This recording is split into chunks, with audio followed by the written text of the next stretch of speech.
প্রায় ২.৫ মাস বন্ধ থাকার পর খুলনা প্রকৌশল ও প্রযুক্তি বিশ্ববিদ্যালয়ে ক্লাস শুরু করার কথা থাকলেও ক্লাসে না ফেরার সিদ্ধান্তে অনড় শিক্ষক সমিতি।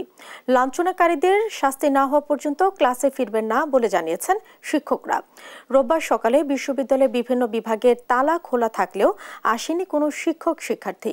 এ বিষয়ে গেল শুক্র ও শনিবার বিভিন্ন বিভাগের ডিনদের সঙ্গে বৈঠক করেন সদ্য নিয়োগ পাওয়া কুয়েটের অন্তর্বর্তীকালীন উপাচার্য অধ্যাপক ডক্টর মোহাম্মদ হযরত আলী।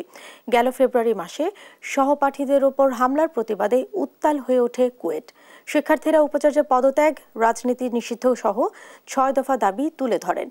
এক পর্যায়ে তারা ক্লাস পরীক্ষা বর্জন করে আন্দোলনে নামেন।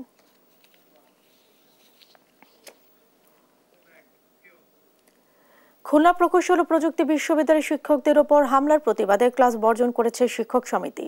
এ নিয়ে আরো জানাতে যুক্ত হচ্ছেন আমাদের সহকর্মী নূর ইসলাম রকি। রকি, শিক্ষকদের ক্লাস বর্জনের ফলে কুয়েটে এখন কি পরিস্থিতি বিরাজ করছে?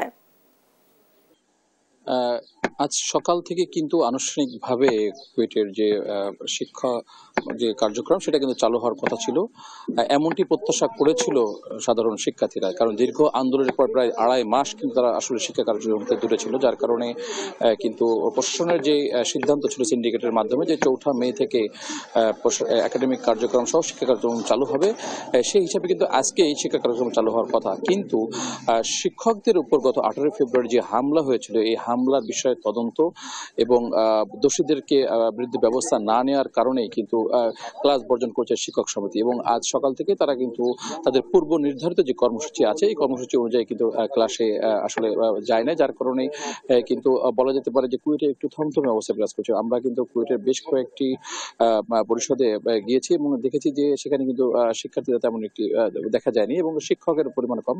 তবে শিক্ষক সমিতির একটি সভা এখন জরুরি সভা এখন চলছে বলে আমরা জানতে পেরেছি। হয়তো বা সেখান থেকে একটা ভালো সিদ্ধান্ত আসতে পারবে। এদিকে কুয়েটের যে আপনার অ্যাক্টিং যে ভিসি সম্প্রতি নিয়োগ হয়েছে তার সাথে আমরা এই বিষয়ে কথা বলার চেষ্টা করেছি, তবে তিনি এই মুহূর্তেই কোনো মন্তব্য মিডিয়ার সামনে দিতে চাচ্ছে না। তারা যেটা মনে করছে যে শিক্ষক সমিতির যেহেতু পূর্ব নির্ধারিত একটি আন্দোলন এবং এই আন্দোলনের কর্মসূচি হিসেবে ক্লাস বর্জন ছিল, তাদের যে দাবি দাবাগুলো আছে এই দাবি দাবাগুলো নিয়ে আসলে কি করা যেতে পারে সেটা নিয়ে কিন্তু শিক্ষকরা সকাল থেকে মিটিং করছে এবং মিটিং এর পরে হয়তো আমরা একটা ভালো সিদ্ধান্ত জানতে পারবো যে কবে নাগাদ কুয়েটের ক্লাস পুনরায় চালু হতে পারে। তো খুলনার কুয়েট থেকে এটা ছিল আমার কাছে সর্বশেষ সংবাদ।